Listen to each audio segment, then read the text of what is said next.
With the Steelers on the schedule, it's time for a special edition of Key Matchups. I'm Alex Barth. He's Evan Lazar from Gillette Stadium.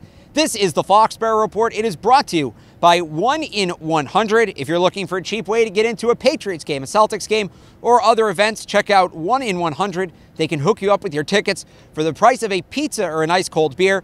And find them at 1in100.co. Again, that's 1in100.co. All right, Evan, like we do every Friday, key matchups for the people who are just catching on with these videos, welcome. And every Friday, we like to look at one spot on the field, player versus player, position group versus position group, etc., that fans should have their eyes on come Sunday. Now, I know a lot of people will say Antonio Brown, Juju Smith-Schuster. We actually covered them separately on Wednesday, so if you want to go back and check that out at CLNSmedia.com or on our YouTube page, we discussed the Patriots coverage plan for them.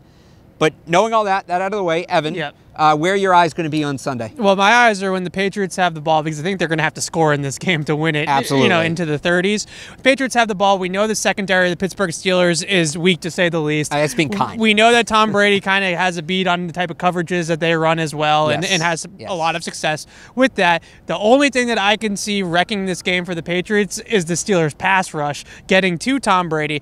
Bud Dupree, TJ Watt, good players, but I'm not too worried about them. I'm worried about the guys in the interior, especially Cameron Hayward, who I think is one of the more underrated players in that position in the league, consistently up for all-pro nominations at that spot, at a tough position to kind of get that nod. David Andrews, Shaq Mason, Joe Tooney, they're going to have their hands full with Hayward, Stephon Tuitt, Hargrave. Those three guys are as good of a trio in the interior as anybody has in this entire league. So look for those guys, because we know about the pressure up the middle. I think the Patriots can handle the pressure off the edge, whether it's just straight up blocking those guys or pushing them past Brady. The pressure up the middle has always given them problems. I'm going to go with Derek Johnson and Hunter Henry. No, I'm kidding. See what I did there? Good one. No, I'm actually going to go with Bill Belichick and Mike Tomlin. And I think when people talk about key matchups, there's an assumption that the matchup has to be close, right? There has to be a battle. No, it's not close. Belichick's a much better football coach. Tomlin's on borrowed time at this point. But the reason I'm going to go there is both of these teams are coming off of devastating losses. Devastating for different reasons. Slipping on the kick is a pretty devastating and not just loss, that, losing to an Oakland Raiders team that is among the worst the league has seen, not just this year, but in some time, 3 losses in a row. And we all know what happened to the Patriots. Both of these coaches have to get their teams up for this game. And there's been times this year where inferior coaches have kind of beaten Bill Belichick at that. Mike Vrabel did it. And just inferior teams. Right, inferior teams. It happened against the Lions. It happened against the Jaguars with Doug Marrone. Now, there's some intrinsic motivation in some of these games, but telling me the Steelers don't have intrinsic motivation with what's happened the last couple of years. 3 losses in a row. The Saints next week, too. This is a big game for everybody. This is a huge game for the Steelers. Have to win this, I think, to get in the playoffs. The Patriots need to win it to have a shot at the 1 seed, a shot at the bye, and Bill Belichick should get his team ready, and they've said all week that they put Miami behind them. Sony Michel saying today it was off his mind before they landed back in New England. But Bill Belichick needs to come out, have his team ready, and have a good game plan. He can't allow himself to get out-coached yet again this year. It normally happens once, maybe twice a year, where a coach gets the better of Belichick. I can count 3 or 4 times this year already that he has been the inferior coach, and not just him and his staff. And, of course, the head coach represents the staff. They need classic Bill Belichick on Sunday. It was also good in Miami until that last play. I mean, the defensive side of the ball had its struggles. At the end of the first half, there were some mental lapses there that go back to the coaching staff. I don't know if, like, Tom Brady forgetting how many timeouts they have is necessarily on the coaching. No, but the play calling the sequence before that was not great. Although Chris Hogan was wide open and Tom Brady they had some trouble with Kenny Stills defensively. I'm looking at the coaching. The coaching staff needs to have a better game, and Bill Belichick has to outcoach Mike Tomlin. I'm with you. I mean, Mike Tomlin and Bill Belichick, this has been a matchup where Belichick has owned Mike Tomlin. The Patriots are 7-1 against the Steelers since Mike Tomlin took over as the head coach. That one loss was kind of a fluky one, too.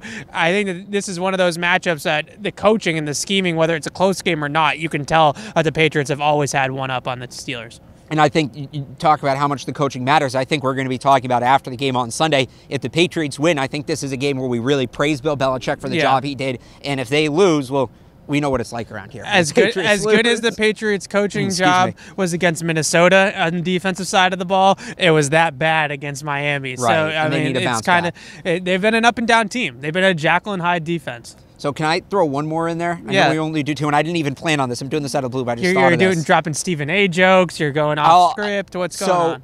How about the Patriots defensive special teams unit against Yeah. the Steelers, specifically on the field goal. They struggle. They've struggled on the field goal unit the last couple of weeks. Patriots just blocked a couple of kicks. Albert McClellan. There's a history of special teams plays in Pittsburgh, shout out Antoine Harris, that have swung games for the Patriots. Yeah, and Ryan Switzer, their punt returner, Belichick talked about him today. He's a pretty explosive guy, too, so just covering punts in general might be something to look out for. I think what I was really impressed with the Patriots on Sunday against Miami is they definitely saw something on film with that long snapper. They saw that the Dolphins long snapper could not block a soul, and they sent 2 guys right at him on every single punt early on in that game, and they got to him twice, the punter that is. The second one, actually in the NFL book, does not go down as a block punt. It goes down as just a bad kick. A muff kick. Yeah, and so either way, though, both times, they really noticed something on film. I'm curious to see if they maybe noticed something with the Steelers.